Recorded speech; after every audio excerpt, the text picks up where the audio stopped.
Urban Agriculture, episode number 5, From the Classroom to the Table.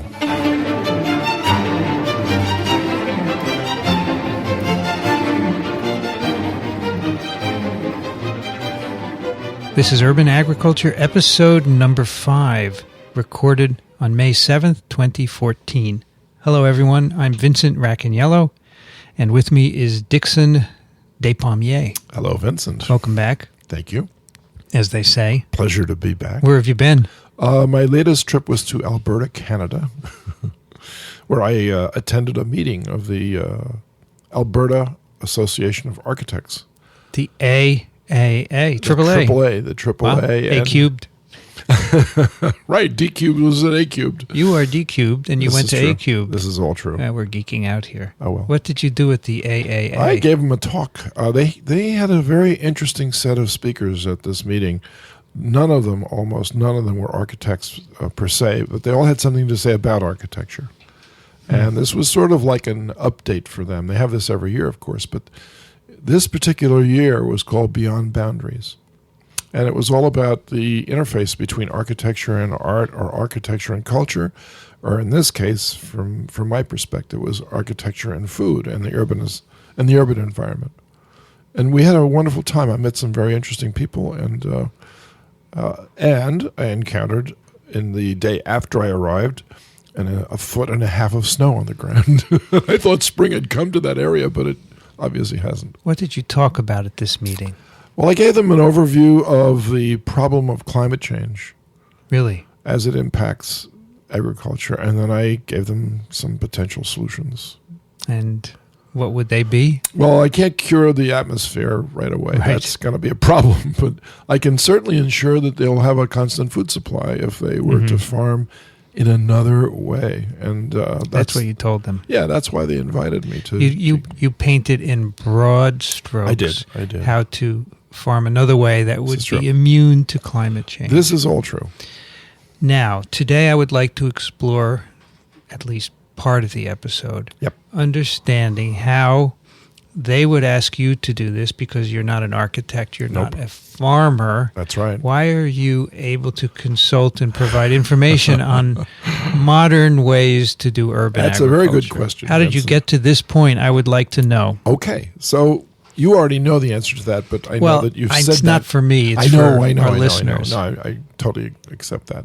So I used to do what you do. That is to say, I used to go into the lab every day. And get mad at people? And get mad at people. And get mad at myself, mostly for designing stupid experiments that didn't work. But a lot of them did, and I enjoyed the thrill of discovery. And the agony of defeat. And mostly it was the thrill of discovery, to be honest. It's a very slow process, as you know, followed by an amazing amount of elation and adrenaline rush when you get a result that you've been looking forward to, that you predicted from the experiments that actually came out the way you thought it should, because you now understand the system. So I spent most of my adult life doing that. And then, of course, one day the federal government said, we think you've done enough. And no, I haven't. No, please. And so, in essence, as a lot of us would say, I lost my grant. But I actually didn't lose my grant. I knew exactly where it went, into somebody else's academic coffers, so to speak. So in 1999, I began teaching more. And one of the courses that I began teaching was called Medical Ecology. Medical ecology. Right. Is that where you help heal the ecology when it breaks? No, it's the other way. It's actually, for every damage in the environment, there's a human health repercussion. Can you give me an example? Oh, sure. There's too many. Well, I'll give you one, and that is when we use refrigerants that contain chlorofluorocarbons, and they escape from our refrigeration units, as they often do because they're highly volatile, and they evolve into the atmosphere. The circulation of the Earth's atmosphere tends to concentrate these CFCs over the poles. And that happens to be the region in which ozone, right, which is created. This is an odd thing about ozone. Ozone is actually created by the very process which we're trying to protect ourselves from, namely UVB radiation, okay, from the sun. So there's UVA, UVB, UVC. UVB is the one we're most frightened of as a species because that's the frequency at which our own DNA molecule vibrates at about 260 nanometers. And that's how we detect DNA. We do a 280, 260 when we do protein versus DNA in the lab, and we get a ratio. And the ratio either favors protein or it favors nucleic acids, right? Correct. So this is kind of a technical explanation, but the point is that if you can protect the skin from UVB radiation, you can avoid something that they call melanoma or skin cancer. So if you deplete the ozone layer, the effect would be the opposite, wouldn't it? That you'd expect to see more damage to biological systems as the result of having more UVB radiation hit the surface of the Earth, and that's exactly what ecologists have noted with regards to amphibian populations, for instance. And that's exactly what the epidemiology of skin cancer suggests. So the higher up in the altitude you live, like say in Denver, which is a mile high, the UVB radiation is more intense there because the atmosphere is thinner.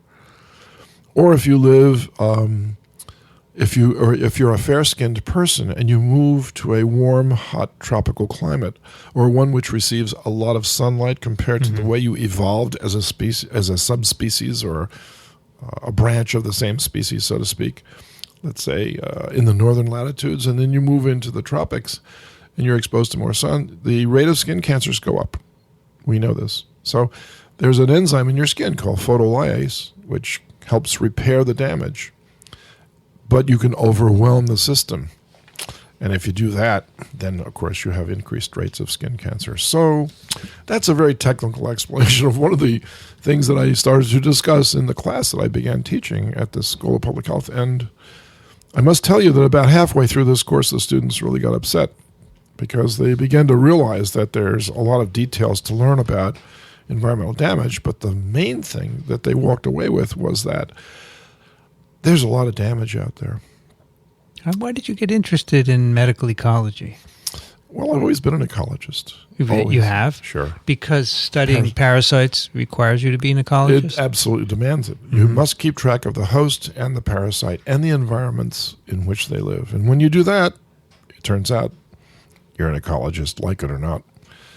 So all my life I've been studying these principles. And, I love what we would call systems ecology, ecosystems ecology primarily. And so I've always been attracted to the literature, and I've always kept up. So here was my big chance to go ahead and start teaching this, right? And I really... Was it a popular course? Well, it was an elective. So the answer was, for me, it was a popular course. The most I ever had in my Ecology 101 course, which preceded the medical ecology course, was about 15 students. And they all loved it because, they got to actually learn about the environment in which people live.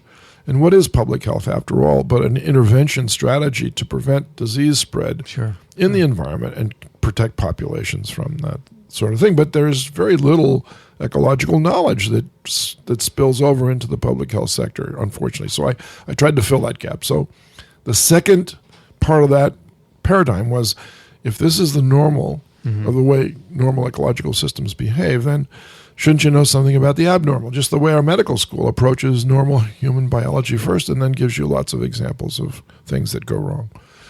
So as I began talking about things that go wrong based on the first course, the students said, we'd rather hear about the things that go right than the things that go wrong. So I said, okay, fine. What would you rather hear about? It's their money. It's their time.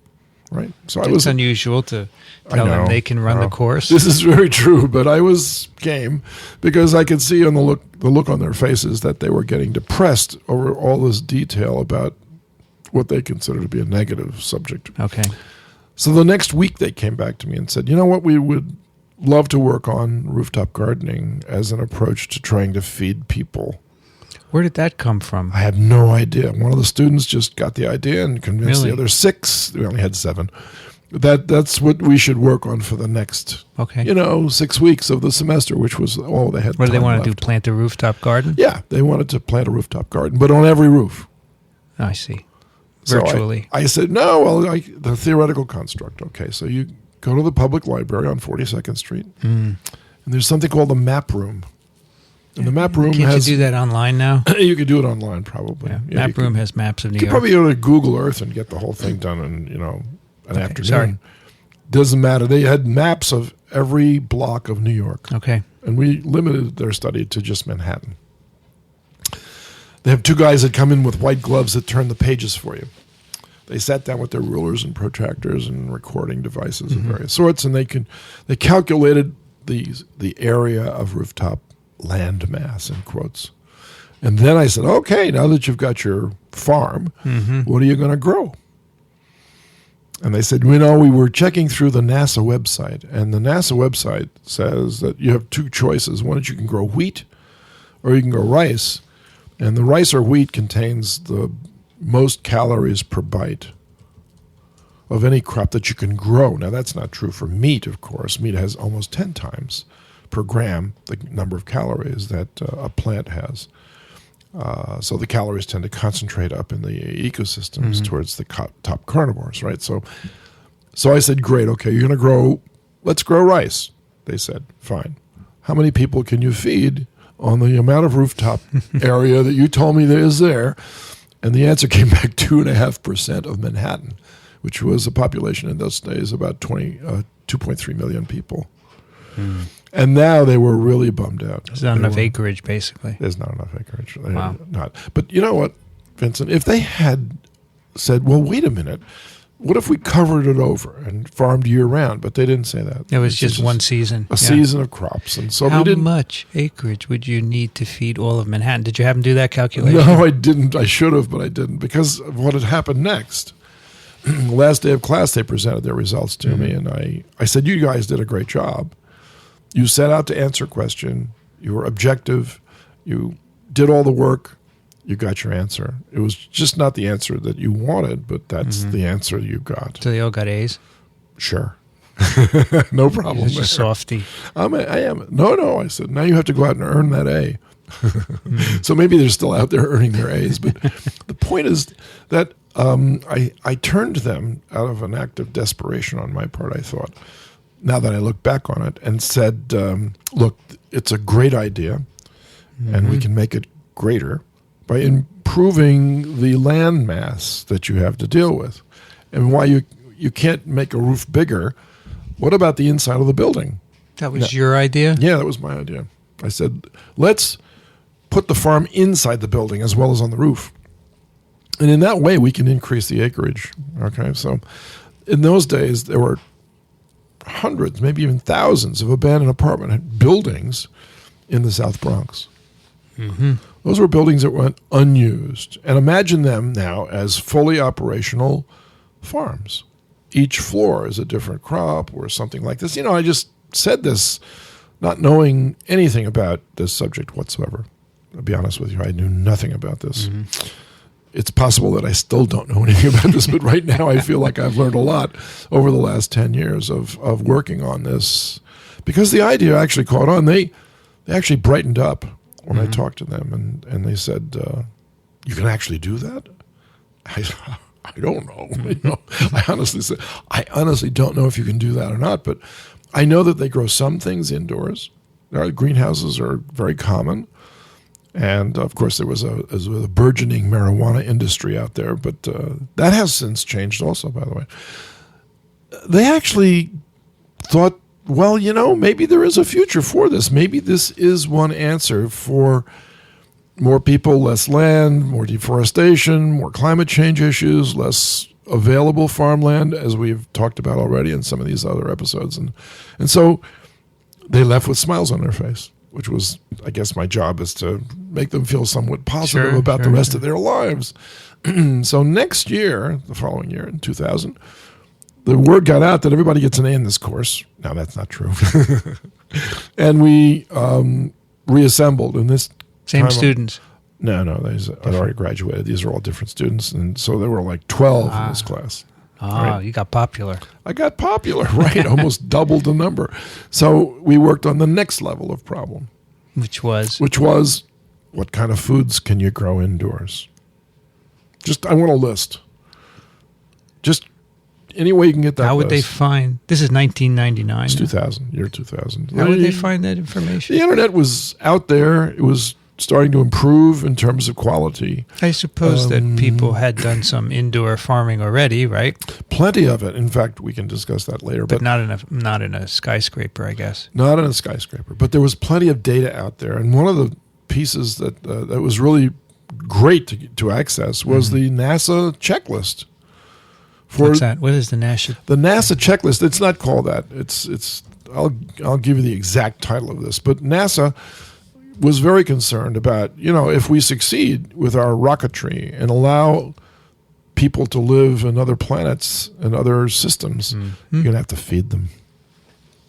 So we should start to worry about farming in other locations like Mars and on the moon.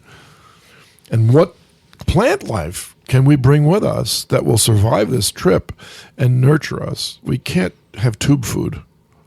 And we don't have takeout. So you've got these. Well, tube food was what we saw in 2001: Space Odyssey, right? So you can't have that. Astronauts don't want that stuff. They want real food, and they get real food in the International Space Station, for instance. They get real food, by the way. Really? Yeah, it's all dehydrated, but they just have to add water, and bingo, you've got yourself a steak, or you've got yourself a Boston cream pie. Water is very heavy, isn't it? Water, yes. Water is very precious. That's why they recapture it all. So the International Space Station, even though I've just mentioned it in passing, is a miniaturization of the Earth. You have to do everything within that capsule. Well, it's actually not true because they make regular shipments of stuff up and down. But what if they didn't? Okay, that's the paradigm. Because if you can't do that, then you can forget about all this fancy space equipment. Sure. And we'll come back to that as well. So the second year, they discovered the checklist from NASA's agricultural initiatives. And they got, I think it was 86 or something like that, crops that had been successfully grown indoors, which more than exceeds your variety of eating habits. No matter which cuisine you adhere to, it's going to exceed the limits for your eating habits. And therefore, it provides a nice foil for multicultural exchanges and things of this sort on a colony that might exist on Mars someday. Okay, so NASA's happy with the varieties. And in fact, they actually supported work at various universities and plant science groups to develop miniaturized plants. One of them is called Dwarf Wheat. Another one is called Dwarf Corn. And these plants are no taller than 2 or 3 feet, and yet they give off normal size reproductive structures, edible structures. The ear of corn is the normal size. So these were the stalk to be is low. Grown in buildings. Right. They want to pack as much as they can into a small space. It's a very clever use of biology, right? So just looks like Mendel selecting his sweet peas. So they were already thinking about growing food in buildings. That's right. Not maybe skyscrapers, no, they had to. 2 or 3 story buildings. So this preceded your class. Oh, way beyond coming that. up. Oh, yes. The name that you eventually gave to this process. Yeah, well. Are you going to tell us, or should I ask? Of course. So as I began to describe this to my wife, and as I began to drive her to work every morning down to St. Vincent's Midtown Hospital, where she worked. My hospital, St. Vincent's. Is that yours? Yeah. I own it. All right. Okay, great. That's right. Your name is Saint. Oh, it's closed now, isn't it? I thought your name was Vincent, not Saint. I'm not a saint. No. And I've been told that many I'm not going to even touch that one, okay? I'm not going to go near it. I thought you would agree. No, I'm not going to agree. In my mind, you're a saint, Vincent. How's that? Your nose grows longer. As we begin to pass building after building, of course, because we drove down the West Side Highway every day, I would say to Marlene, I wonder what that building would be like to grow food inside of. And the vertical farm term popped out of my head. I said, maybe we should call it a vertical farm. Really? And no one had used that before then. Apparently, at least if you go looking on the internet for that word in 2000, there were 4 references to the term vertical farm, and it had nothing to do with what I just said. So it's not that people hadn't thought about it before, because, for instance, last night on public television, there was a wonderful expose. What? You're going to get something else here, right? It says here that the vertical farming was coined by Gilbert Ellis Bailey in 1915 in his book Vertical Farming. Right. Did you know that? I had no idea. This was not the current meaning. He wrote about farming underground with the use of explosives. Right. So Right. the term existed for a long time. But not used in the same way. And in fact, the term medical ecology existed before, too. René Dubos actually coined that phrase back in the 1930s, but for a different reason, a completely different reason. Despommier's concept of the vertical farm emerged in 1999 at Columbia University. I was reading Wikipedia. I know that someone who wrote this? Who wrote this? I have no idea. So it says here, mixed-use skyscrapers were proposed and built by architect Ken Yang, and he proposed that instead of hermetically sealed, mass-produced agriculture, that plant life should be cultivated within open-air, mixed-use skyscrapers. This version is based upon personal or community use rather than wholesale production and distribution that aspires to feed an entire city. It thus requires less of an initial investment than Despommier's The Vertical Farm. Ken Young never However, suggested. neither Despommier nor Yang are the conceptual originators, nor is Yang the inventor of vertical farming. Right. Boy, who is then? I have no idea. They don't say who it is. No, well, yeah, it's a little. I believe that the person who wrote that took offense at the fact that I thought I was taking credit for this term, but that's actually not the case. This is a very critical article here. Yeah. It says a commercial high-rise farm has never been built. Well, it's outdated because that's not true Wikipedia anymore. is supposed to be instantly updatable. Right. It is actually, but you have to log in and all that stuff. But later on, he does give you some. We're not worried about it. Tower hydroponicums existed in Armenia prior to 1951. Nice. Armenia. So, they tell this story here on Wikipedia very well. We don't have to do this podcast. Oh, okay, just give them the article and let's move on to another subject. But actually, it's more fun to hear it from you. As of 2012, Vertical Harvest is working on a vertical farm in Jackson Hole, Wyoming. Don't spoil it. Should We're I going cut to it get out? to that. We're going to get to that. Come on, we're going to get to it. Because in the beginning of this exploration, which it was, intellectual exploration, a theoretical construct, the first year was, let's grow food indoors. The second year was, what food will we grow indoors? The third year was, we want to feed 50,000 people. How big a building do you need to do that? Okay, and what was the size? Well, it's interesting because the class size was now about 16 students. So they had we had an engineer in the class. Mm-hmm. We had some people interested in structural So were biology. people attracted to this course because it was word of mouth, right? Word of mouth. Because we know you don't use the internet. Viral. Well, in those days, it wouldn't matter anyway. Nobody was 2000, looking at it. there was an internet. Yeah, this is 2001. There was, but nobody was really checking it daily. All right.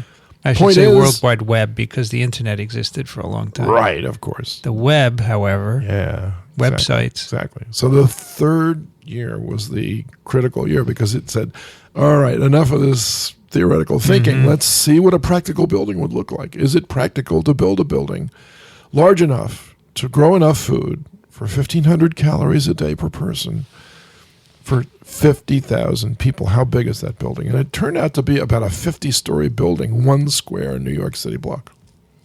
Now, a New York City's block is a big area, all right? And it's if they had built this building, it would have been the largest building in the world. Why? Because it's a whole block? There's no city building that occupies 50 a whole stories block. tall, an entire New York City a lot of volume. block. But the next year's class said they were wrong. It's only 38 stories, and it's only a half a city block. They did some recalculations of the results and came up with a completely different result. The point is that even if you could imagine feeding 50,000 people with a single building, then you can divide 50,000 into 8 million, which is how many people live in the greater New York City area, and you can calculate exactly how many buildings you need to feed the entire metropolitan area of New York. Did you do that? I did that. Well, you can do it too right now. Let's get out the calculator and do it, because I asked them to do that. Well, what was the answer? Well, the 50,000, you have to drop a lot of zeros here. It was about 160, 170 buildings. Too much. Not really too much at all. Are you kidding? Can't it's a do it. definable number. Why do you say that? You can't put 160 farm buildings in New York. Well, we don't want to put them Too exactly. expensive. We don't want to put them exactly in New York. Yeah. No, you're shaking your head. Look, you're already a skeptic. Being skeptical is one thing, but being negative, I don't like that. So, yeah, you're right. You're right. So let's think of a place in New York City. That was like the fourth year that we started to work on this. Well, you're right. The downtown properties of Manhattan are much, much too expensive to do this. But if you go to Queens or Brooklyn or the Bronx or even Staten Island, there's a load of space out there. I'll give you one, and you'll see it for yourself. Okay. Floyd Bennett Air Force Base. Go online. You're online right now. Fact checker, excellent. And tell me how big a space. You're talking about Floyd Bennett Field? Yeah. That's in New York City. It sure is. It's in Brooklyn. How big is it? Yeah? Once a important New York City airport. Correct. Floyd Bennett Field, which is part of the Gateway National Recreation Area, is now dedicated to the celebration of aviation, history, sports, and the great outdoors. Right. So it is on this little spit of land opposite Jacob Riis Park in Brooklyn. Yep. And what is the size? It looks quite big. It's enormous. And it's just for playing around right now. That's right. So I would say, how many of those 160 or 70 buildings could you squeeze onto that island spit of land if you had to construct vertical farms on them? Probably And the answer is you could get quite a few of them. And the rest could be dispersed on the outskirts of New York in places where you have a lot of abandoned warehouse buildings. 10 acres. That's a lot. Wait. No, it's not 10 acres. It's much more than that. But it's 10 acres was set aside for something here. Yeah, the actual square mileage is about 3.5 square miles. It is 387 acres. Right. It's a marsh, basically, with 33 small islands. No, it's not a marsh. It's an Air Force base. Maybe they fixed it. It used to be a marsh. But it's 387 acres. Is that a good size? It's an excellent size to start with. This is just quite interesting. Yeah. This Floyd Bennett Field, I'd actually not paid any attention No to. one else has either, by the way. It's become an architectural relic. But now that it is a park, Yeah. you can't get the city to give it away. You can forget about that. Yeah. Well, forget about it. You have other places. You're thinking practically already. You're thinking like, gee, let's go out and do it. Oh, gosh, there's no places. So you guys said 160 buildings, right? Yeah, but that's still a ridiculous number. Did you consider like the details of electricity and lighting? How do you get light onto the third, fourth, fifth floors? No, you didn't talk about that. It was just a concept, a construct, right? This is a construct, right? So, but what did we base it on? When did you get noticed? When we put it on the internet and expected people like you to come along and shoot it down in a minute. When did you put it on the internet? When was that? We put it up in 2004 after we had enough projects. That was verticalfarm.com. You actually bought the domain name? No, I didn't. I did buy the domain name, and I didn't put it up as that. I put it up as a set of student projects. On a Columbia website? On indoor farming. I forget which one it was, but it's now no longer up. And people noticed it. They did. And I thought they would just kill it. I thought that, just like you, they would say, there's no room, it's too expensive, the electricity is too much, the food will rot, no one will buy it because it's hydroponic. There's a whole bunch of negative comments that came out from some people, but not from most people. From most people, the reaction was just the opposite. But how did they react to you? They sent you emails? They sent images of what they thought the vertical farm should look like. So if you go to the Google Images section right now and just type out the term vertical farm. Wait, first, before you do that. Yes. How many hits do you get for the term vertical farm right now? Vertical farm, 2 words. Vertical? 43 million. Is that right? Yeah. Well, in 2000, there were 4. Your site is the top hit. And I would challenge the Wikipedia take on this, that, we knew about this all the time. No one was talking about this. All right? Nobody.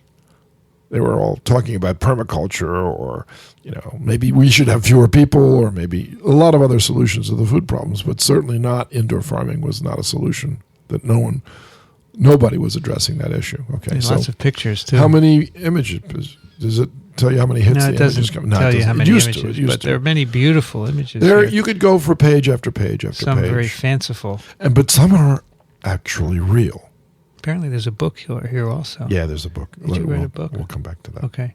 So the class size Dickson, grew.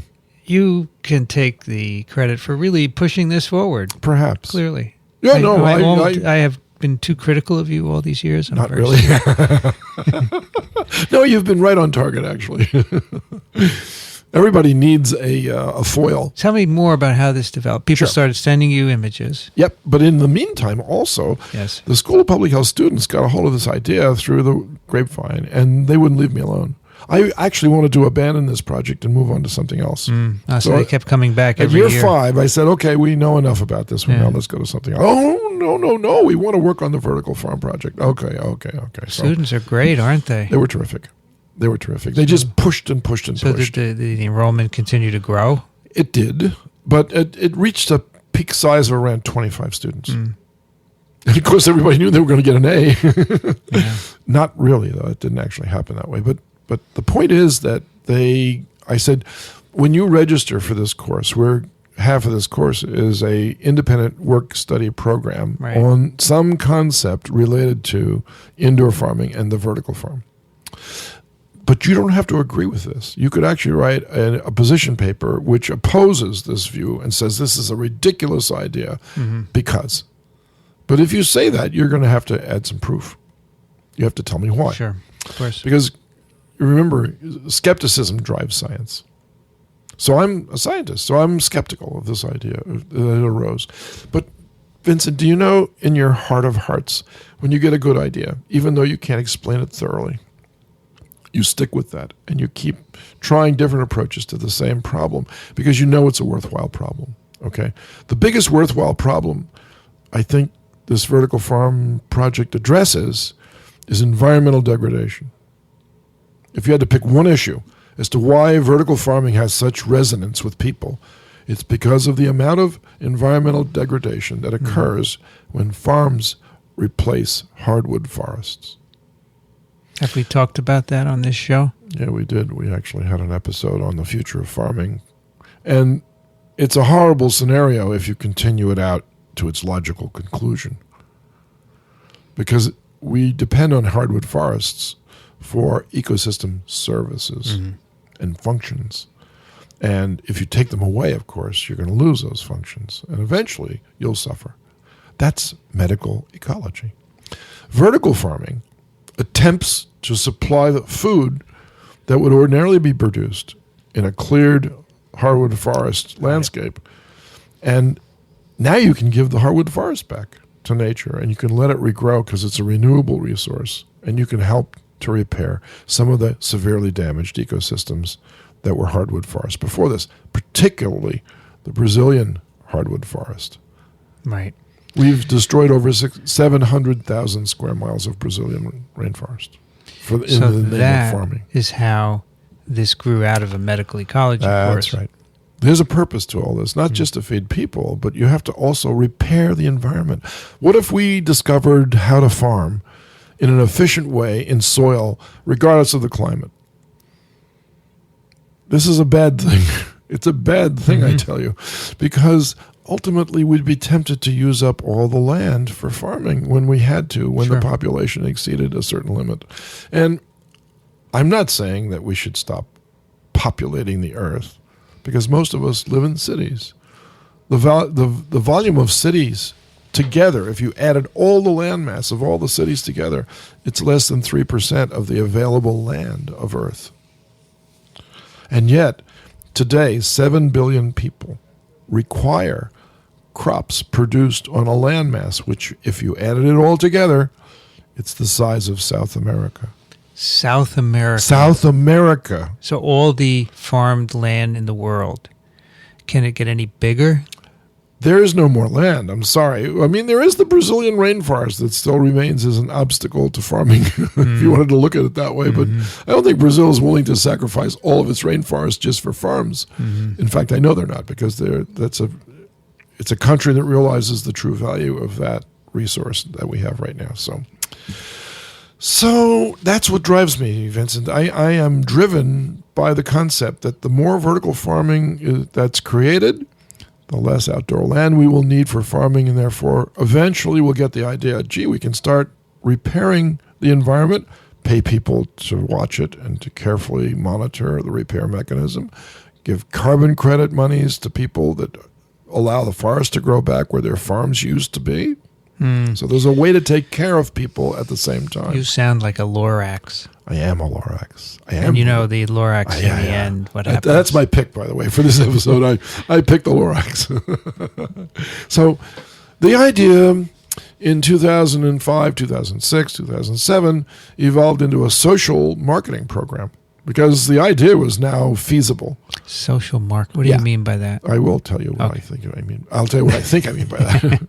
So it's not hard to convince somebody in science that whatever you set out to do, as long as there's a sound scientific underpinning, space flight, plasma screen televisions, microwave transmission of messages, PCR, nano PCR, polymerase chain reaction, and rapid sequencing of an entire human's genome, so it only costs you $100 a person. Those are achievable goals. So the achievable goal for farming indoors is, you see that high-tech greenhouse over there that already uses hydroponics and aquaponics to produce their produce? Do that in a multiple-story building. Just do that, because that's already being done. In fact, high-tech greenhouses have been in vogue for a long time. So knowing how to grow food indoors is not the problem. Convincing people that that's what we should be doing, that's the problem. And convincing politicians to get behind the idea to allow governmental support for the development of this industry. And that's social marketing. That's what I mean by social marketing. That's what I'm doing now. When did this start? That's why this podcast exists. When did you start whole pushing reason it? For doing this. Really? I wouldn't do this otherwise. Why are you doing this? Because I want people to understand why we want to farm indoors.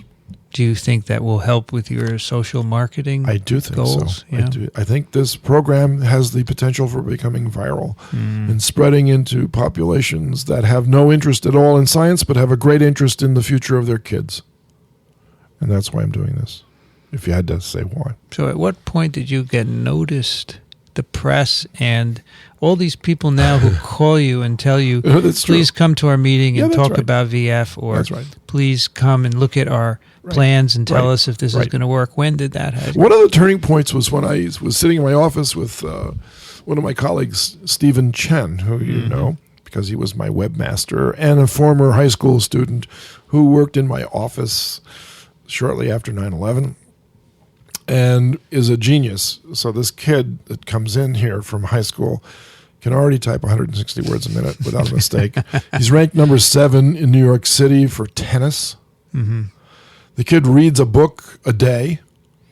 I mean, what do you do with someone like this? You put him to work, right? Yeah. And so I put him to work, and it worked out fantastically well because he was the first webmaster that I ever had.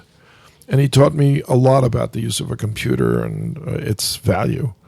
And I know I'm a reluctant techie, although I love technology. I'm not as astute with the technical side of these things as most people are that grew up with them, and he certainly did. And so he went to Brooklyn Poly when it was still Brooklyn Poly. It's now part of NYU. And he's got his degree there, and I actually funded his school, Ing, from a large grant that I got from a pharmaceutical company that was very kind to me, and I won't mention their name because they told me not to, but just know that I was totally grateful. Here I was without a grant. All I had left were my offices, and I had now enough money to reinvent myself. So I bought every ecological book I could find. I visited the Centers for Ecosystem Studies up in Millbrook. I insinuated myself among them and told them my story, and they adopted me, basically. So in this course, Ecology 101, which was in the fall, I used to bring my class up there. And each student went off with a different ecologist for the whole day and then met back together, and it was a fantastic relearning experience for me. I had a great time doing that, and it really convinced me of my great love for the outdoors and for biodiversity and for animals and plants and how they integrate together. It really gave me the science behind my passion for life and biology. That's basically what I can say now. Okay, we're just speaking like two people here. without anybody else listening. That's really where I come from, because I grew up with nature, and now I understood it, at least to the level that I wanted to understand it. So how do you save that? How do you allow that life support system? And that's the way I'm going to couch this from now on. The earth, the natural part of the earth, is human beings' life support system. And the moment you start to disconnect that life support system away from our lives get worse, not better. No matter what. You're saying the earth is just for people, aren't you? No, I'm not. No. Because without the other organisms, you will die. So you need them. Do you think they care about us? The ones that need us, you bet. Like our human microbiome, that's for sure. We pass away, they pass away too. So there are a lot of interconnections out there like that. And and you and I both deeply appreciate those connections. So the turning point in this idea, when it started to become popular, I was sitting in my office one day with Stephen Chen, and the telephone rang, and I picked it up. And it was the producer for the Colbert Report. Colbert. Or, as he puts it, the Colbert Report. Because he didn't even pronounce the T in the report. So it said, I'm the producer for the Colbert Report, and we would like very much to have you on as a guest. Now, this happened in 2009. How did they get hold of you? That's a very good question. You have to ask them. They do their research. No idea. They had a website. So. But I can tell you that by 2009, this idea was moving out in logarithmic directions. And I was identified by that program as someone who might be interesting to have on. And I think I had a video that had been recorded in my office with regards to the virtues of vertical farming and what this could mean for the environment. So Stephen Colbert is an absolute genius. And in addition to that, he's a concerned citizen. Really? But if he doesn't like what you've done, of course, he can destroy you in a couple of words and then move on to the next guest. But so then this is an anecdotal story that I hope, maybe I do hope it gets back to him, because I must be honest with everybody and say that I didn't know who Stephen Colbert was. So I'm sitting there and I'm agreeing to go on this show. Sure, I'd be happy to be on your television show. And by the way, I had not produced the book yet either, so that this wasn't to go on and promote a book or anything, although too bad, because if I had, then things would be different for the book at least. So I hang up the phone, and Stephen says to me, he says, who was that? And I said, it was a television producer. I get to go on a show.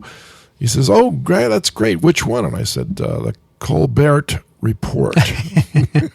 He said, you mean the Colbert Report? He knew about it. And I said, yeah, I think that's the one. And he says, oh, my God. He got very excited for me. And I said, wait a minute. What is this? So then I instantly went online and typed out Colbert Report. And I started to watch some of the episodes. And I saw him destroy people. He could absolutely destroy people that come in with the wrong attitudes, of course. As it turns out, Stephen Colbert is a good guy. And he's all in favor of all the correct things that you should be concerned about if you're a concerned citizen of the earth. And if you're anti that, he can make you look like a fool in about 2 seconds. So I said, oh, my God. Now I'm going to have to go on this show, right? So in the meantime, of course, I had to get interviewed by the producer. And so I went and talked with her. And she said, your project is great. She said, Stephen loves this idea. So he's going to really give you a lot of time to talk about it. But whatever you do, try not to add any humor to what you're saying, because the humorous part of this show is actually in his purview. He does that part. And what you should do is try to stay on topic. And, how do you stay on topic in front of a live audience? A guy who's famous now for lampooning and satirizing ridiculous ideas to begin with. So, although she was very reassuring and told me that he was really was attracted to this idea. So, all right, the day of the television show comes. Of course, my wife is there, my son is there, lots of other friends I invited. Also, I got a couple of extra tickets. They have an audience. Oh yeah, it's a live audience, and so I go backstage, and I'm sitting in what they call the green room, where they make you up and all that stuff. And I'm wearing a nice suit and tie. I'm actually watching it here. Right. We're going to put that up there, too. Sure. So, and in walks Stephen Colbert. You look younger. I was younger. So Stephen Colbert says, he introduces himself, and he sits down. He's an ordinary person. Trust me, he's an ordinary person with a concern for the environment. And he said, I really love this idea because it has some potential for really improving the way we conduct our lives. He says, but let me tell you what the premise of this show is. He says, I'm sure you know this already because, oh, sure I do. Well, I had watched a lot of episodes at that point. He says, I'm actually on stage, I'm a professional idiot. I come off as a professional idiot. He says, and I'm going to try to make fun of everything that can be made fun of. And he says, but I'm not going to make fun of this idea because I really like this idea. So there'll be some pauses in between my ridiculous comments, and you just tell me what you think I need to know in order to understand what this is. Simple instructions. And of course, I was in awe of the fact that here I was sitting in one of the most popular television shows ever in front of the host, and he's telling me how much he likes this idea, and I calmed down. Basically, I calmed down. So when I went out and sat down, as he pirouettes off of his desk and sits down next to me and introduces himself and says, "Well, old man," He said old man? He didn't mean old man. He meant old man. You look old compared to him. He really said that? Yeah, he did, sure. Oh. So that's okay because I barely heard what he was saying. You punched him. No. I was very... So that was your introduction to the world, basically. It was. So millions of viewers, right? Yeah. In fact, our website, which had just gone up a couple of years ago, now got 400,000 hits the next day. It crashed 3 different times. Right. So that's... Then who's listening to these ideas, and I got lots of emails and phone calls from friends that said, I just saw you on, and I, of course, started to think, gee whiz, I was just on the Colbert Report. So that was the beginning of the expansion of this idea, okay? And then I got invited to things like Pop Tech, and then finally I got invited to give a TED Talk. And so when you do that, you're reaching a very ethereal audience. These are very high-end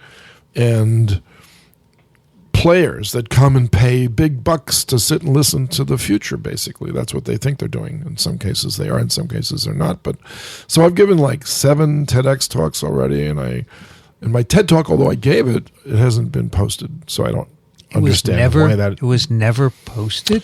Nope, it was not posted. They're fools. Don't tell them that. I don't know why it wasn't posted. There lots of others weren't posted. I remember also. You rehearsing for that. I came. Yeah, no, you were there with our colleague Saul Silverstein, and they give you exactly 18 minutes. And I hit that on the numbers. I was absolutely spot on for 18 minutes.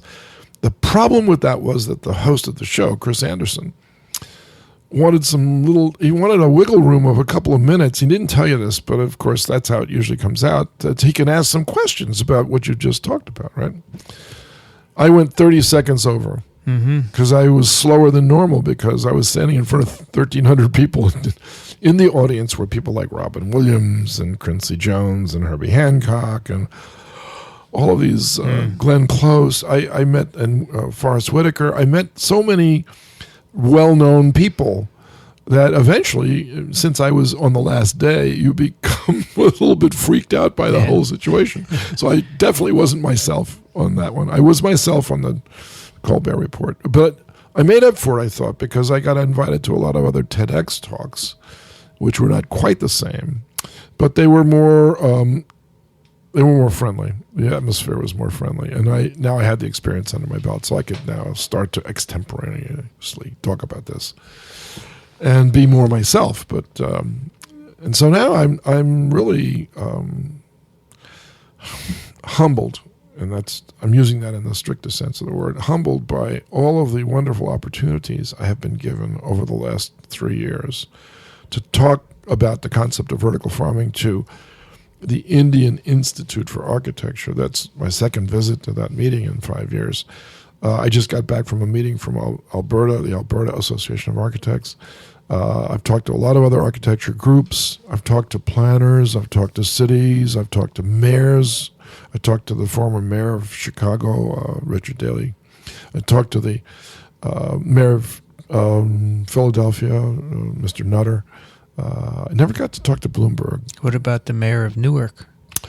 Almost. Who is now a senator, Almost, right? That's right. Cory Booker invited me to their offices, but I actually met with Stephen Pryor, who was his deputy mayor for housing and environment. Were they thinking of building a vertical farm in Newark? Well, they were thinking of hiring some people to look into it. I see. Okay, but the good news is, by the way, Vincent, there will be a vertical farm in Newark, and I know this for a fact because I know who's going to build it, and they're called Aero Farms, and we'll get to this in a minute. So the idea started in a classroom. But you don't want to build one yourself, right? No, I'm not into that. You're a motivator. I'm the spokesperson. Spokesperson for the vertical farm. Are there others? There are many. There are many out there right now. Many. So, are you jealous of them? No. Quite the opposite. I look at them as my family. No. Those people are doing a great job at a different level of talking about the same thing from their perspective. Lighting companies, indoor growing system manufacturers, nutrient system delivery systems, automation. Are we going to talk with some of these people? Yeah, we're going to interview a lot of these on our people. show. We're going to get to know them up close and personal. I want to know all about the components. You betcha. Oh, absolutely. Absolutely. So there have been now 4 international meetings on the subject over the last 5 years. One was held in Japan, which is a world leader in this area, by the way. One was held in Baltimore. Another was held at the University of Arizona. Not quite an international meeting, but certainly on this topic. And one was held in Europe. So, in fact, the country of Germany held a meeting that I was invited to. So I was quite, stunned by the overall acceptance of the concept. Let's at least look into the possibility of. And a country like Germany that's, believe it or not, they're the world leader in solar panel manufacturing. They're very interested in alternative energy solutions and very interested in clean water and clean air because their citizens demand it. They're a high-end country. This is a country that suffered 2 world wars over the last 100 years. They were absolutely brought to their knees in both wars. They don't want that to happen ever, ever, ever again. They want to live a different life. And so the Green Party that was established in Germany has made sure that they elect the right people to pass the right legislation to allow all of this to actually happen. And that's the secret. That's social marketing. I don't think you have to bring a country to their knees in order to get them on board here, but look at the 2 countries that are leading in these areas, Japan and Germany. Yeah, they're leading in VFs, really. And in thinking about the environment. You should move to one of those countries, Dickson. No, I'm happy where I am, thank you. I'm living in Jersey.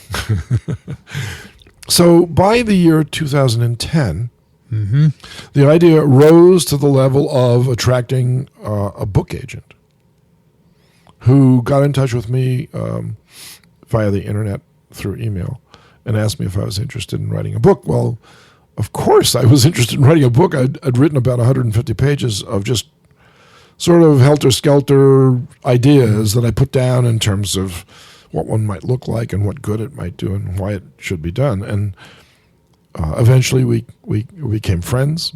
His name is Mel Parker. He marketed my idea to a publisher, which is at St. Martin's Press, and I got a contract, and I sat down, and in one summer I wrote this book. Because it was based on 10 years' worth of experience teaching this subject. Every year I would develop a different perspective, but I always had to introduce it the same way. So in 2010, when the book actually came out in hard copy, there were no real examples that I knew of vertical farms. None. So I had to put in the illustrations what a vertical farm might look like. Well, next year, Picador Press agreed. They were part of the Macmillan Book Company that owned both St. Martin's and Picador. Picador said, we'll produce a softcover. Great. That's good news. So in 2011, which is when they revised the book, there were 2 examples of vertical farms that were already built that I could now picture in the book itself. So in just a year, there were 2 examples of this. Where were they? Japan. I'd have to look at the book to find out where the other one was. And they were how? In the farm in Chicago. The How farm. tall were they? The one in Japan was it was a warehouse. A few stories, yeah. Yeah, and the same was true for the one in Chicago. Okay. The plant was a reused old building. Mm-hmm. But the real joy of my life at that point was to be re-invited to give a talk to the Seoul Digital Forum. Mm-hmm. Now, the Seoul Digital Forum is an annual event held in Seoul, Korea, sponsored by the government, and intended to bring the latest advances in technologies to light in front of an audience that consists of the CEOs of companies like Panasonic and Sony and Intel. All these people show up to this meeting, and it's like 3 days worth of intensive lectures. I was asked in 2000, I think it was 2008 or 9, I think it was 2008, to present my ideas about the vertical farm. At the same time, this guy, Cary Fowler, was asked to give his views about seed banks. Now, everybody knows who Cary Fowler is, although they don't know that he's the guy. He was the one who established the Doomsday Vault for the world's seeds for commercial crops. And it's sponsored by the Norwegian government, and it's on an island above the Arctic Circle, and it's in the ground underneath an ice sheet. And it's actually isolated from everything. And this, Cary Fowler worked for the Food and Agriculture Organization of the World Health Organization in Rome, Italy, not Rome, New York. And because there is a Rome, New York, too.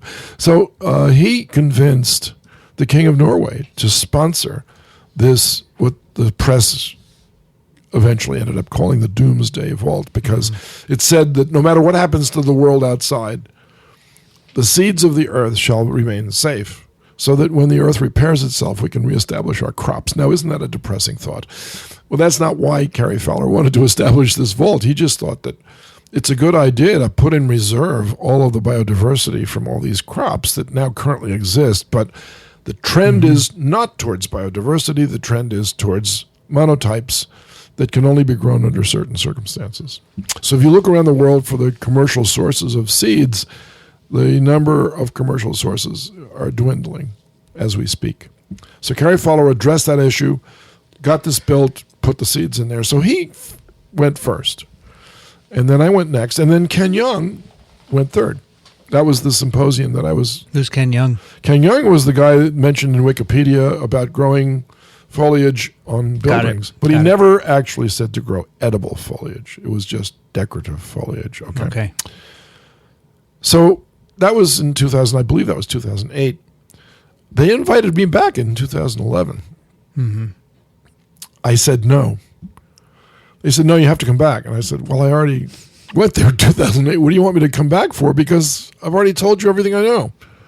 Well, there were a few things that happened in the meantime. Of course, a lot of things, in fact. But I didn't think it was enough to warrant inviting me back for a second time. So I reluctantly agreed to go back. Because it's a long trip, you know, nonstop. But still, it was a long trip. I gave my talk.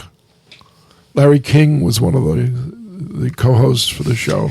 It was great. It was great to meet these people. But then at the end of the meeting, they said, well, the reason why we invited you was not for you to give a talk. Mm-hmm. What we want to do is we want to take you out to Suwon, Korea, which is between Incheon, where the airport was that I had to fly home from, and Seoul, where the meeting was. And we want to show you something. And I said, show me what? And they said, we want to show you our vertical farm. Vincent, I melted into a pile of, I don't know what. I was so embarrassed for having made it so difficult for them to actually get me to go to this meeting. Here's what they showed me. When I arrived in Suwon, the Rural Development Authority, which is a governmental body, had two buildings that they wanted to show me. How do you spell it? Suwon. Okay. The first building they wanted to show me, of course, was the vertical farm that they told me about. And so there was an electronic marquee out in front of the building that said, "Welcome, Dr. Dickson Despommier. Welcome, Dr. And I was like, oh my God, what have I gotten myself into this time? 50 some odd reporters with cameras came out to cover this event. Right. They showed me into the building. It was all hydroponic farming, soilless, with grow lights. A couple of stories, right? 3 stories. Yep. But, and this is a big but, that wasn't the best part, although, of course, I enjoyed it very much.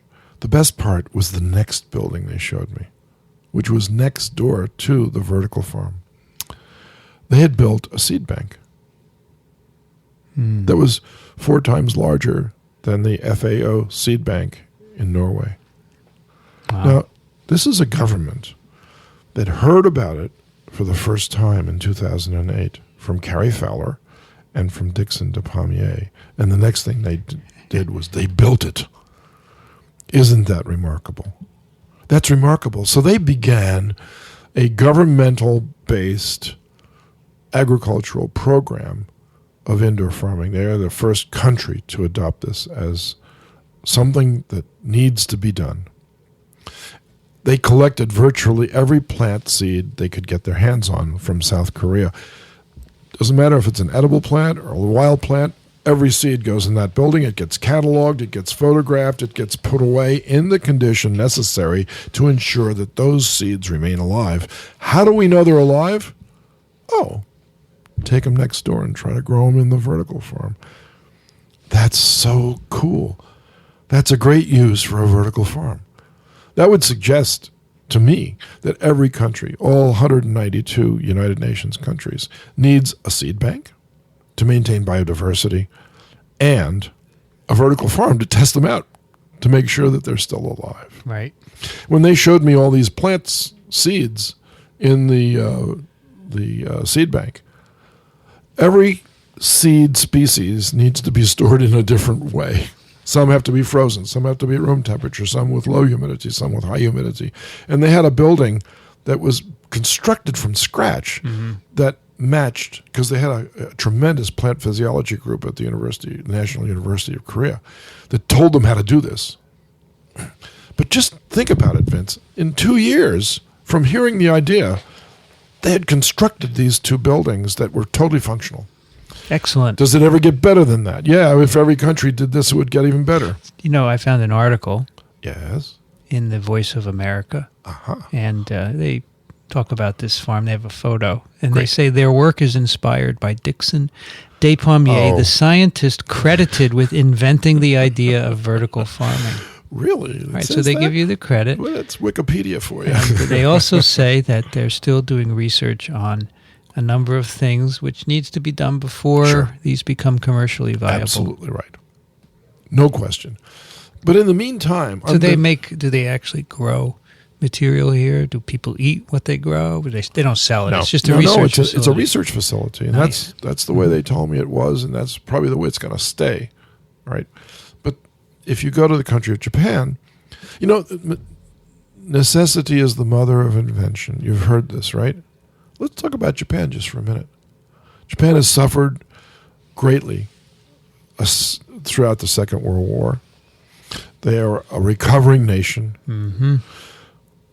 Their literacy rate went from, I will just make a guess here, 50% before the Second World War to over 85% after the Second World War. Their economic development rapidly increased after the repair of Japan began through the MacArthur program and USAID. Huge amounts of investment into infrastructure, right? In 1976, for example, and I know this for a fact because I'm a parasitologist by training, they eliminated schistosomiasis from all of Japan. They had lived with this since they were a nation, even before that, since the samurais. And they eliminated it through education and technology. So here they are, sitting on all of this wonderful future, and along comes the tsunami. The earthquake, followed by the tsunami. And it trashes a lot of the coastline of Japan. But one place in particular, and you know what I'm going to say, Fukushima. The Daiichi Fukushima reactor, nuclear reactor, was flooded. Its security levels were breached. There was a series of explosions triggered by the release of hydrogen, because hydrogen is a byproduct of splitting water. And as the temperature rises, of course, and the radioactivity is out of control, that's what happens to the reservoir that's left. So you get hydrogen, and next thing you know, the spark ignites it, and you get these big explosions. And then you get cesium contamination of everything, and lots of radionuclides of various sorts also. And people began to suspect after this, several weeks to several months later, that their food was inedible. And some of it was. So as they bought their food at the supermarket, instead of going to the checkout counter, they went to the Geiger counter. And the Geiger counter told them occasionally that you get some added clicks, especially in the seafood. Right. They stopped. They said, we will not eat this food anymore. We want better food than this. They're all literate people. They all have high-level jobs for the most part. They're middle-class people for the most part. They will not eat food produced in Japan. And someone raised their hand and says, I bet you'll eat our food. And they said, no, we won't eat any food. No, you'll eat our food because we can prove to you that it's not radioactive. Because we grow it indoors. And we've been doing this now for a couple of years. The name of this company was Nuvege, N-U-V-E-G-E. It looks like, on the outside, N-U-V-E-G-E, Nuvege. If you look at the outside of the building, you'd swear that there was a 747 hangar configuration. Oh, they have their own. There's no windows. They have a website, Dickson. They do. No, they don't. They do. They do or don't? Oh, they do. Oh, of course they do then. Good, I'm glad you found it. Wow. And it shows plants growing hydroponically. Exactly. Wow. And a lot of plants. It's like, I have the statistics on this, and we'll cover them later because, hey, maybe we'll go there and do a webcast from the Nuvege. They're in Kyoto. Okay. Kyoto. And so they were able to sell radioactive-free vegetables to the population. And everybody else said, this is a great idea. But other companies were already in business also, but in a minor scale. The next thing you know, there were hundreds. You know why? Because it's easy to do. And we'll get to that too. They're making lettuce. They're making lettuce. They're making lots of other leafy greens. They grow very fast, and Japanese consume lots of leafy greens. That's why they're so healthy. So then in 2010, a signature building was constructed in Tokyo called Pasona O2. P-A-S-O-N-A O2. The O2 was for oxygen. Pasona means, in their own interpretation, we are a human resource building. We want to share our skills with people, to teach them how to retire with a financial future that's worthwhile. We want to set up your tax schedules. We'll help you set up your retirement programs. And so that's what this building actually does. But it's 9 stories tall. 9 stories tall. It's a vertical farm, Vincent. You can work inside the farm. What do they do with the food they grow? They sell it? They eat it? No, they have it for lunch. You can go shopping. You don't have to shop, of course. It's all free, I think, to the people that work there. They have a managing system that comes in and manages this for them. Very nice. If you walk into the building, the first thing you encounter is a rice farm on the first floor, all grown hydroponically. Have you been there? No. Do they know that you exist? They sure do. Good. We want them to know you.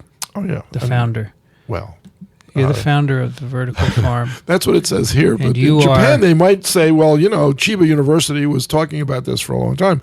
And therefore, in Japan, the inventor of vertical farming was somebody else. And that's fair. That's absolutely fair to say that, because I wasn't aware of them and they were unaware of me. The point is, you'd love working in this building. The outside is a green wall on 2 sides. But the inside is spectacular. Spectacular. I've seen lots of pictures of the building now. And I've seen an executive dressed in a suit and tie with a tray going from floor to floor and collecting the material for his lunch, going to the commissary, giving it to the chef. The chef will cook the rice, manage the vegetables in a certain configuration, and out it comes, and this is your lunch. You picked it, you eat it.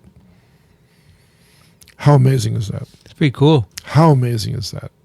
So the reason why they established Persona 02 was to educate the public with regards to the possibilities of urban agriculture.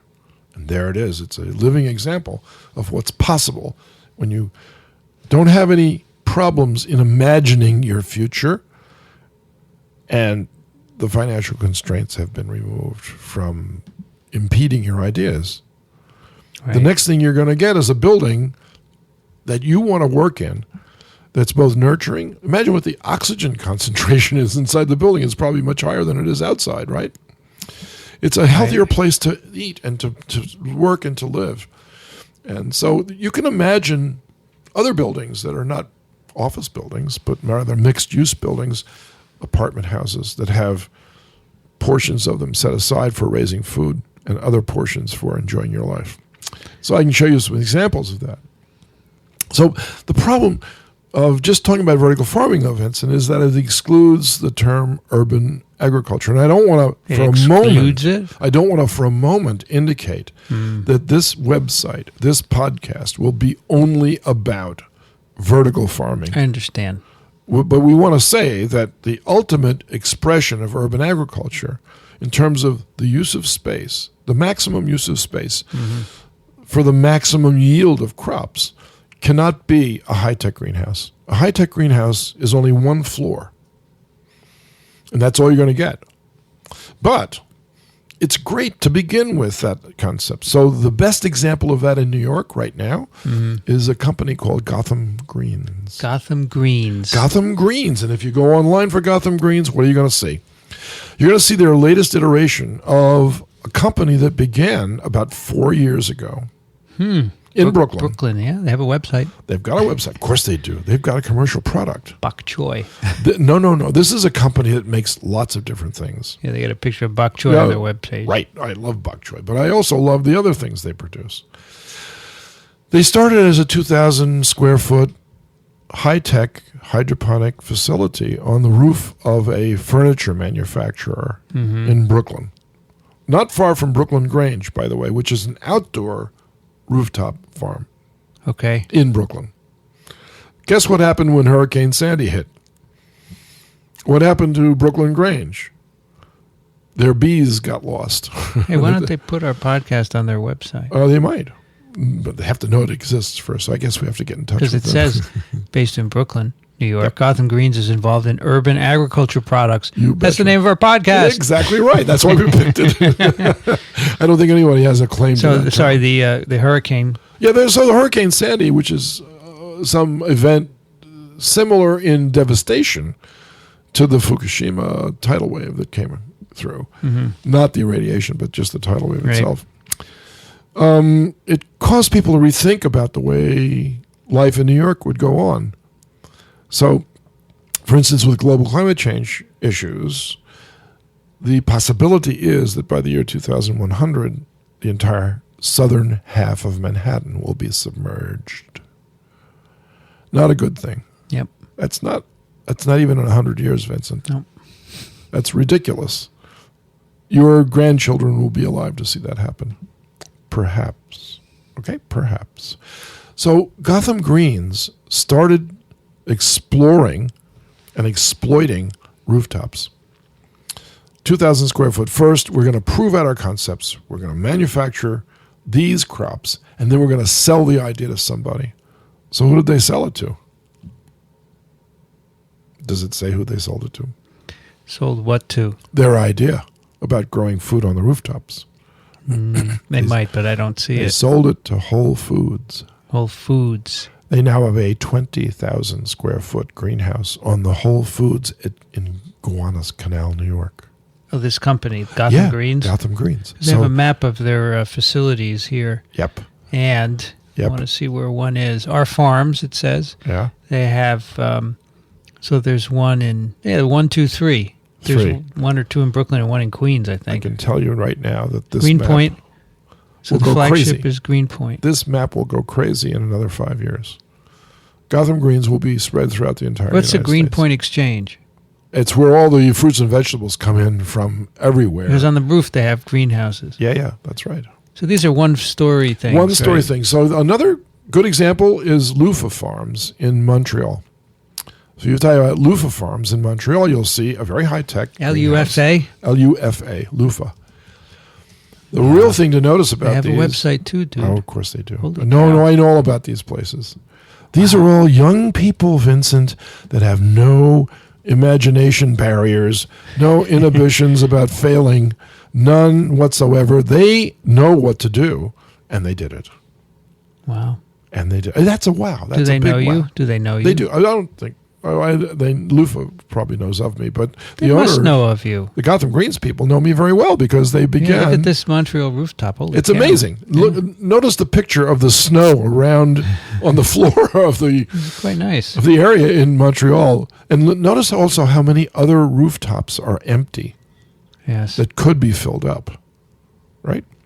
Beautiful. It's very interesting the way they're growing these things. It's I'd fascinating. love to be able to go here and talk to these people. Well, we will do that. Okay, so the idea about vertical farming has now become worldwide. Japan, Korea. There's one in Singapore called Sky Greens. Right, and Sky Greens is a company that began as a 2,000 square foot farm to prove out their concepts, and now they're expanding up to a 10,000 square foot commercial outfit. There's one in Chicago. Sky Greens, yeah, Singapore grown. There you go. Yeah, and I was in Singapore recently, and I unfortunately didn't get to see the farm, but I did get to meet the farmer, Jack One- Eng. So there's one in the U.S. in Chicago. There's many in the U.S. What's there the are one in many Chi- in the U.S. There are many? Many. Really? And there are many more very soon to come. So we have to devote another program to just the commercial indoor farms that are urban. Indoor commercial farms that are urban. Mm-hmm. And if we do that, we can divide them into two groups: commercial greenhouses and commercial vertical farms. What's the difference? One story, it's a greenhouse. I Two see. stories, it's vertical. Got it. So my guess... Chicago. What's the one in Chicago? Well, there are many in Chicago. The first one is called The Farm. The farm? The Farm. No, Wow. sorry. I take it all back. I misspoke. Mm-hmm. The Plant. The Plant. The plant. The Plant. Well, there's a plant in John New York Adel City. is No. the Plant Chicago. developer. Right? They took an old meat smoking plant in the Stockyards district and converted it to an aquaponics, hydroponics facility. And you'll notice on their diagrams, they use ecology as the basis for justifying what they're doing.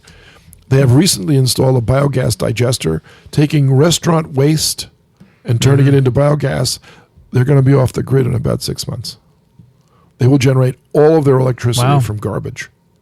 They're a nonprofit. And they're nonprofit. They can show you how to do this. If you go to the Museum of Science and Industry, there's an exhibit on vertical farming, in which I am featured, which is nice of them to do.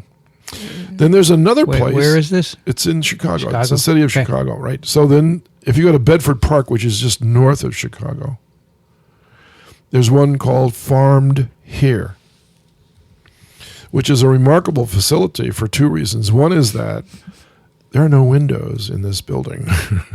This is an old abandoned warehouse that was converted by Jolanda Hartage into a functional commercial farm. Mm-hmm. And if you look at the value-added products from Farmed Here, it's quite remarkable, actually. She's got a vinaigrette, and she's got some basil, and she's got some arugula. It's got petite salad greens, fresh basils and mint, baby arugula and kale, and sweet basil vinaigrette. She's amazing. And That's if you her. go I to see her her website picture. and look at where they're selling it, Yeah. there's like a Google Earth map with little pins in it, and you can almost not see the places because the pins overlap with each other so much. All right, so this is real, Dickson. It's not just real, it's burgeoning. So But we have a colleague who was very skeptical. that's okay, though. Skeptical is fine. And now does he know it's Wait working? a minute. Wait. Here's how he knows it's working, Vincent. And this is the just dessert parts, okay? That's right. Our colleague Saul Silverstein has just recently constructed a home for his family in Jackson, Wyoming. I just typed in vertical farm Jackson. And you got. And I got to a website. Vertical Harvest will be a Wyoming-based agribusiness. Wow. So the point is, I don't have to do any convincing anymore. In fact, Saul will take his family to a restaurant, and most likely the salads that they'll eat came from that vertical farm. Does it get better than that? I hear there's going to be one in Scranton, Pennsylvania. There will be. There's a grower called Green Spirit Farms, and they're located in Michigan, okay? And I believe it's Bay City, but let's check out the location. Of what? Of their Michigan farm. Michigan's Green Spirit Farms. What is the city? I'll look it up. Okay. I thought it was Bay City, but I could be wrong. Let's see.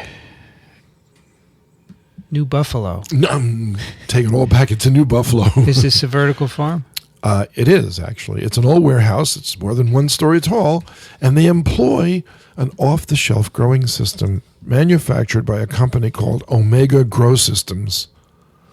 Wow. You would love to see the video of the way this device works. It's actually spectacular. Omega Grow Systems. Yeah, they used something, and they've made something for the common usage market called the Volksgarten, which is a takeoff on the Volkswagen. And the Volksgarten has a video associated with it. And there's a high school biology teacher there that'll show you exactly how this thing works and why Here it is, works. Omega Garden. Oh, of course. So now, Dixon, this is impressive. We should do a podcast. wait, we're gonna go to Scranton. Trust me on this one, because it's a driving distance from New York. So guess what's in Scranton? An old fiber optics construction zone, and there's a warehouse associated with it, a plant. All right, it was run by Corning. And they went out of business a long time ago, or they moved their operation. I don't know which, because they're still making fiber optics, obviously. So they're probably doing it somewhere else. But the unemployment rate went up as soon as they left. Mm-hmm. Guess what? Green Spirit Farm says, you're not going to use that building? Oh, we can use it.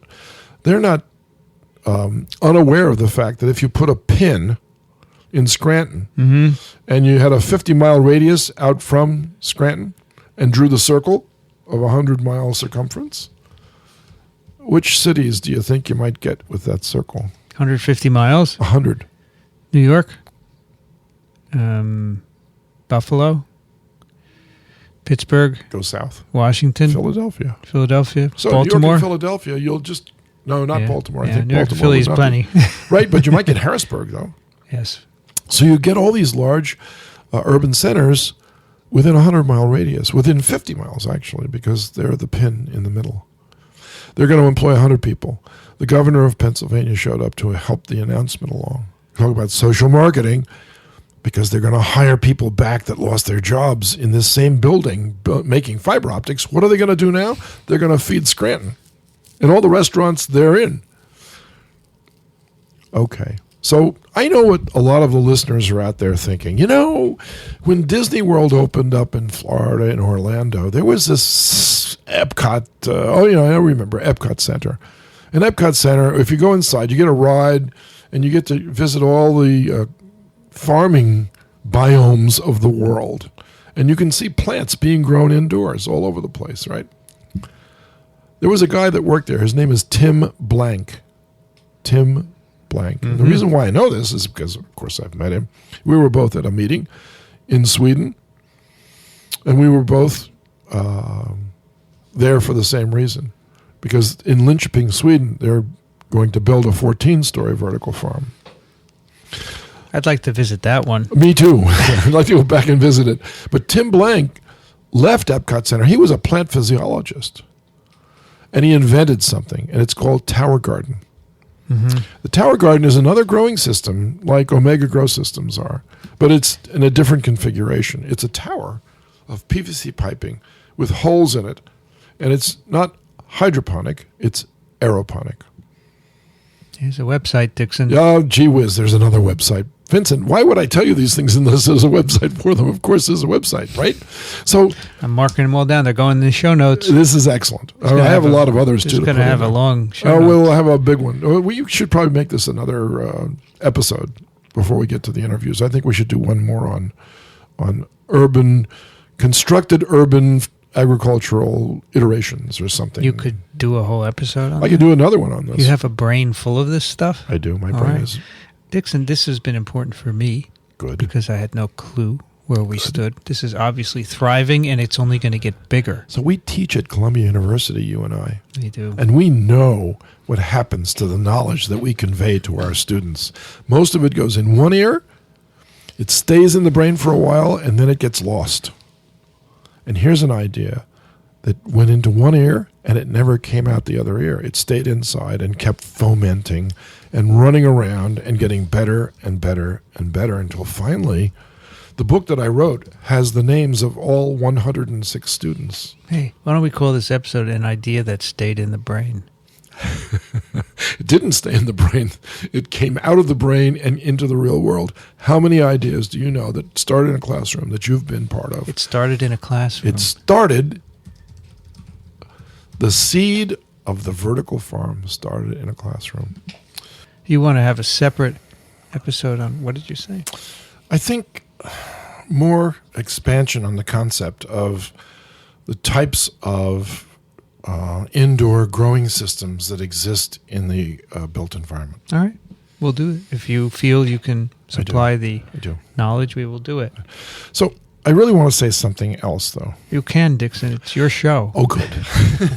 I want to say this. If Stephen Colbert is listening, It's not. but if he were listening, Okay. what a wonderful thing it would be if he were to invite me back on to show what happened to that idea when I was first on there, because there weren't any examples that I knew of. But he did point to one, which was Blake Kurasek's master's thesis for his architecture degree from the University of Illinois. I served on his external examining committee, okay? And it was held in the mayor's office in Chicago. Wow. So what he did was he took a building that was going to be constructed and repurposed the building to make it a mixed-use building for apartments and vertical farming. It was out in the middle of the harbor in Chicago. It was quite a spectacular drawing. He showed that on the show, He didn't did, and he did. He made some funny comments about the building's shape, which is okay. I let the listeners Yeah. access the video to see this is exactly the way this went. But what a wonderful follow-up this would be if Stephen Colbert could say, well, okay, old man, you're a little bit older now. And this was a great idea, and I thought it was a terrific idea. Well, what's happened to this thing? Did it just die of its own weight? Or can we expect to be eating food from these things soon? And That of would be course, nice. The answer is we can expect to be eating food from We these are things. eating food, aren't we? So there's a restaurant in New York City called Bell, Book, and Candle Yeah. that uses the Tower Gardens to manufacture all of their edible greens and tomatoes and cilantro and all kinds of other spices and herbs that can be grown in the Tower Garden configuration. He grows them on the roof of the building that houses his restaurant. Now you say, well, that's a great idea, but, it's still outdoors. Yeah. But his new restaurant in Washington, D.C. employs different shaped vertical towers to grow the food, and they're situated inside the restaurant. Cool. And they go up several floors tall. So they are harvestable food items in the restaurant that you actually have your meal. Can you imagine a waiter comes to your table and gives you the menu and you say, well, I think I'll have the grilled chicken Caesar salad. And the waiter says, well, that's great. Follow me. That's great. And you say, what do you mean by that? And he'll say, well, you get to pick your own romaine lettuce head. You have your choice of all of these, and which one would you like? And then we have some other herbs to put into the salad, and of course we can pick those as well. The chicken is a little more problematic. Right. But the fact is that you got to select your ingredients, Of course. and then it arrives at your plate. I think that's terrific. Well, maybe someone listening knows Colbert and will tell them. No, I'm not. I'm just saying how wonderful it would be as a follow-up. Of course. But in its place, we have this podcast. Yeah, that's right. Now, Dickson, we do have email. Great. Would you like to read just a few because we've gone on a while? Go ahead. Because since Yeah, please do. This is, of course, the first episode, number 5, that I would we love will you to have read it. But after we released the first one, we immediately got emails. Wow, there Now, are people listening. There was actually the first comment was on our website from Renzo, who's a listener of our other podcast, and he wrote, "May I suggest a book? It was recommended originally by one of the University of California's professors who is part of NOAA. Noah.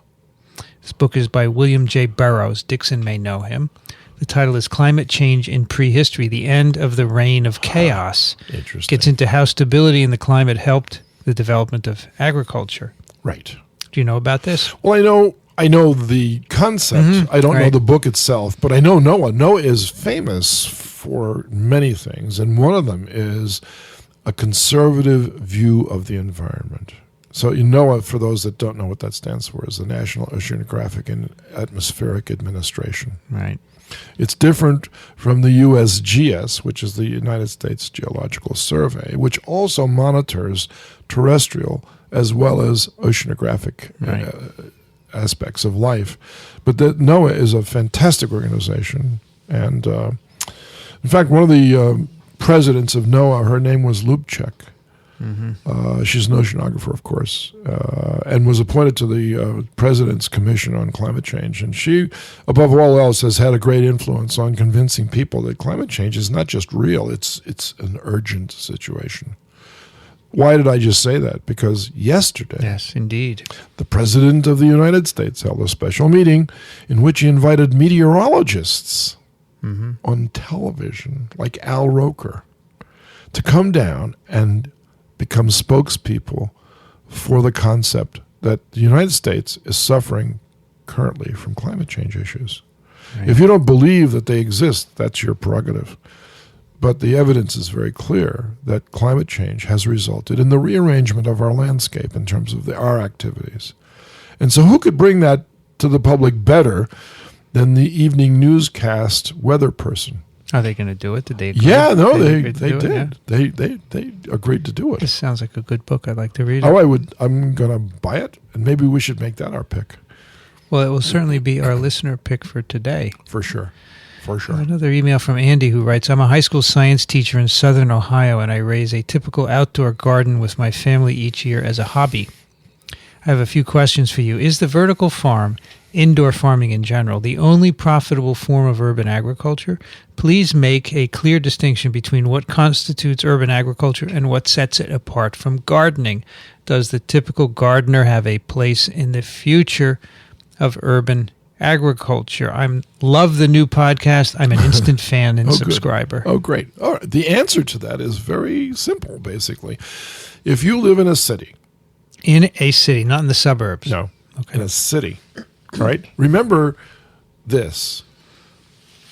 Of the world's population of 7.15 billion people, the estimate is, based on population dynamics of urbanization, rates of urbanization, and direct observation and censuses throughout the world, that currently 50% of the world's human population lives within a city.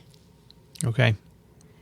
Remember I said we consume crops that takes the size of South America to grow? Right. Half of South America devotes itself to producing food for the cities. Half. Most cities, not all, but most cities arose around agriculture, so that agriculture was at one point integral to the city itself. Of course. Today, the situation is exactly the opposite. There is almost no land available within a city to farm, but you can find exceptions, like Detroit, for instance, is thinking about using some of the abandoned lots that it used to use for, let's say, playgrounds and stuff like this. Maybe we can convert them to farming. I think it's a stupid idea, to be honest with you, and the reason why is because Detroit has a winter. So you only get one seasonal use out of it, and it's valuable land. And the moment it becomes successful, some developer will come in and want to develop it into something else because people will be attracted. So farming inside cities using land-based farming is not a practical solution to anything.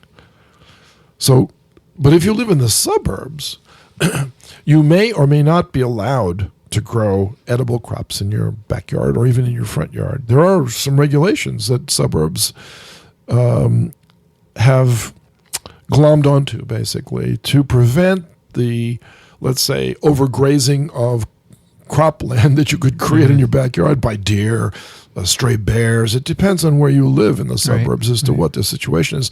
Vincent, I know you live in a region where deer are a problem. Of course. Do you have any bears near you? We have foxes. Foxes, right? Well, I do some fishing in Pennsylvania, which is just across the Delaware River in a place near Stroudsburg, Pennsylvania. And in Stroudsburg, Pennsylvania, they've got lots of black bears. They're all over the place. If you encourage them by leaving your garbage out or by growing things that bears really like raspberries and strawberries and things like this, you're going to have bears every place. So it creates a public nuisance. And for that reason alone, outdoor farming in some places is banned. Right. Okay, but what if, on the other hand, instead of farming over the ground, let's say, and just fencing it off because you know that a bear can just break that down, what if you put it inside of a greenhouse? Mm-hmm. Can you have a greenhouse in your suburban situation? And of course you can. You can even have a greenhouse on a rooftop in a city. So that's what's happening now. You're seeing a lot of people exploring the possibility of growing food in enclosed areas in urban environments. Is gardening urban agriculture? We said in the original podcast you have to sell it to be urban agriculture, right? No, you don't have to sell it, but you have to produce edible plants somehow. Well, you could do that in a garden. You could do it in a garden, but it depends on the garden. Like there is a place in Brooklyn called Carroll Gardens. Mm-hmm. It's called that for a good reason. Everybody that lives there has a garden in their front yard. Is that urban agriculture? Yeah. But the agriculture part is edible. But my garden is not urban agriculture. No, it isn't. Because it's suburban. Right. Maybe. It's a fuzzy definition here. It depends on population density and the height of the buildings and stuff like this. If I'm going to say urban, what's your first thought? New York. Right. Well, if I say suburban, what's your first thought? Where I live. But is Fort Lee suburban, which is right across the river? Yeah, of course it is. Yeah. Of course it is. So suburban, below the urban. Get it? But what if they built a vertical farm in Fort Lee? Would that be urban agriculture? No, it would be suburban agriculture, just like they're in Scranton. But we could talk about suburban agriculture on this podcast, right? We could do that. If it's in multi-story buildings. But is that all we're talking about here? No. I think a greenhouse in the city would be a topic for our show, but that's not going to be the most effective use, although in Brooklyn that's what they do. They put a story greenhouse in, right? It depends. This is a tough question to answer. It is. There are some lines that are not well defined, and so we have to attempt to define them. The greenhouse, by the way, in Singapore that qualifies as a vertical farm is 4 stories tall, but there are no divisions inside the building. It's one big giant building that's built like a greenhouse. Got it. Yes, of course. And it's not exactly in Singapore. It's sort of at the outskirts where the properties were a little bit cheaper. So, an answer to this question is if you have a garden and you want to grow food in your garden, go for it. Is that urban agriculture? No, it's suburban agriculture. Now, what if you have a terrace in New York City and you grow some tomatoes? Is that urban? Yeah, that's urban. Sure, of course it's urban. Why is it urban agriculture? Because the word urban is applied to the built environment of a city. But we're not going to talk about that on this show. Well, we've just mentioned it as one definition. Urbanologists would certainly call into question suburban activities because mostly they can't. So I'm not going to become one of those people. I'm just curious about a garden in the city, if that is something we wouldn't talk about it because it's not a technology. No, but we would just because of the desire for people to produce their own food is so strong. So I include it, but it's not a commercial contribution. He also said, what is vertical farming the only profitable form of urban agriculture? You can make a greenhouse, right? Those are very profitable, and people are finding that that's very, very true. And that was our definition, that's story versus multi-story. Exactly right. So all these abandoned warehouses, by the way, that are going to get converted to vertical farms, they're in the suburbs for the most part. They're not in the cities. There were a couple more emails about our Please. early episode. Please. Sam writes, Dear Professors, I write today with a tiny amount of sadness. Oh. The term I liked for your TWI podcasts, TWIAD, now leaves Urban Ag out. Bummer. On the other hand, I'm delighted to hear more stories and conversation. You have a subscriber already. Oh, good. The very early history of human culture has always fascinated me as a scientific topic, in part because it uses such wonderful and diverse methods. Yeah. The littlest things under our microscopes and in our test tubes can tell us a story of our oldest ancestors. Hear, hear. Dickson mentioned starch grains and alluded to some of the results from the various and sundry genetic method, but there is now airborne LIDAR, L-I-D-A-R, to study ancient cities, mass spectrometry for all sorts of things, artifact and climate analysis among them, as well as this very topical article I found today about how human bones were affected by the advent of agriculture. I think LIDAR is a form of radar. That's LIDAR. side-scanning radar. I think that's So what this that is an article in Science Daily, Nice. Humans Through 6,000 Years of Farming. Nice. So that's cool.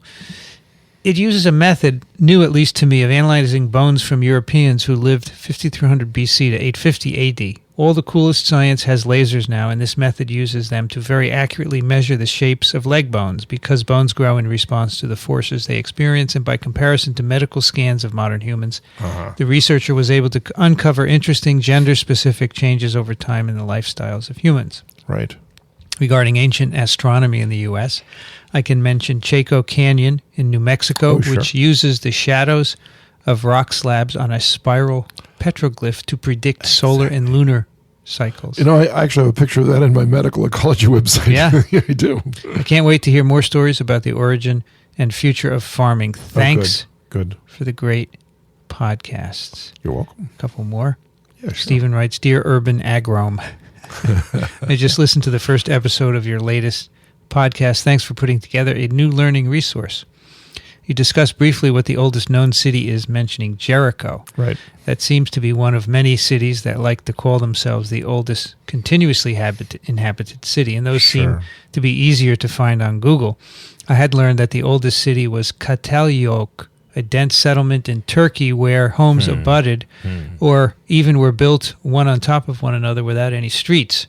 Entrance was usually through the roof. Apparently, some people call that a proto-city. I have no clue what the distinction is, but it was apparently first settled over 9,000 years ago. Wow. Whether or not that makes it the oldest city. Part of its claim to fame is because the city was abandoned. We know a lot more about the earliest settlement than we do for a place like Jericho, which has housed thousands of years of history, obscuring the oldest people as well as the agriculture.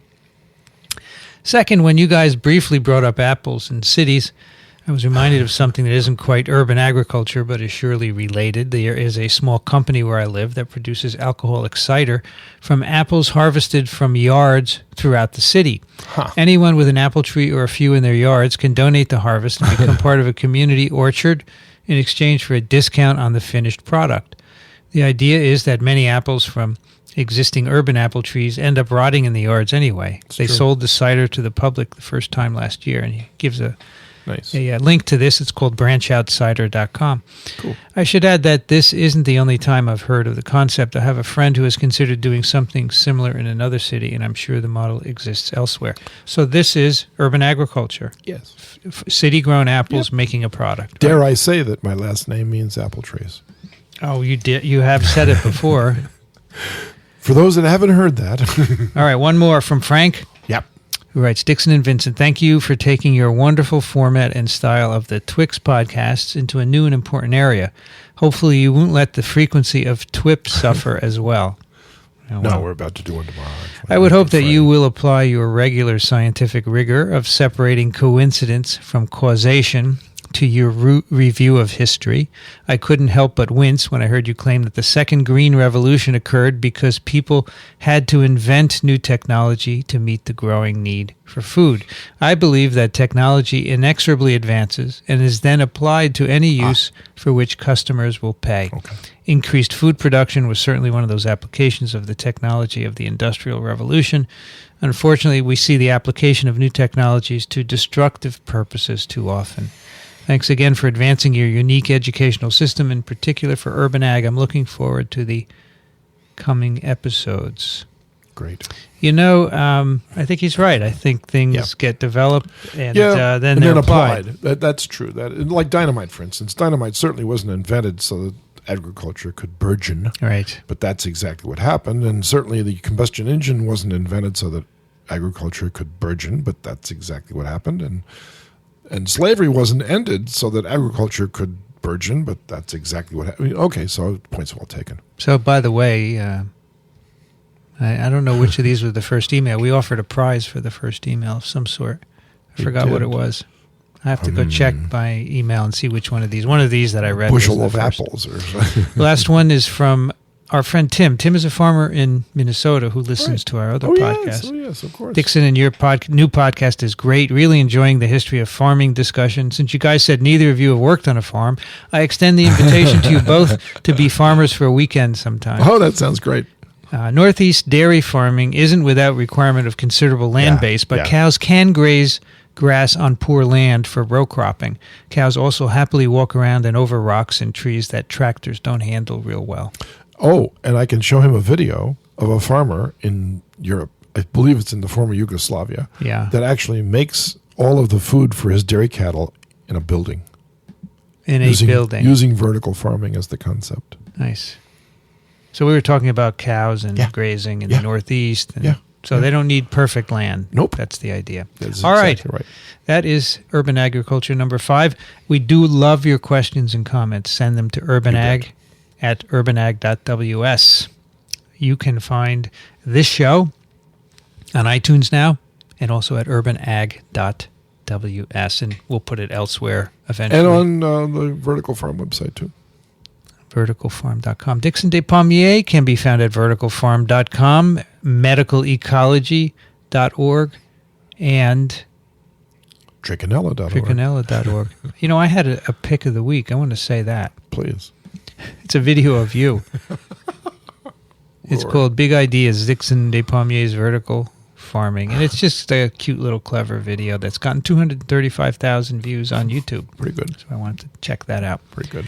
Dickson Despommier can be found at verticalfarm.com, medicalecology.org, and trichinella.org, and also urbanag.ws. Right? Absolutely. Thank you, Dickson. You're welcome, Vincent. I learned a lot today. It was a pleasure. So did I. I must have a little more respect for you, unfortunately. We can't curse at you anymore. Go ahead. Why would we change any of these? I'm Vincent Racaniello. You can find me at virology.ws. You have been listening to Urban Agriculture. Thanks for joining us. We'll be back soon. See you upstairs on the Vertical Farm. Got it.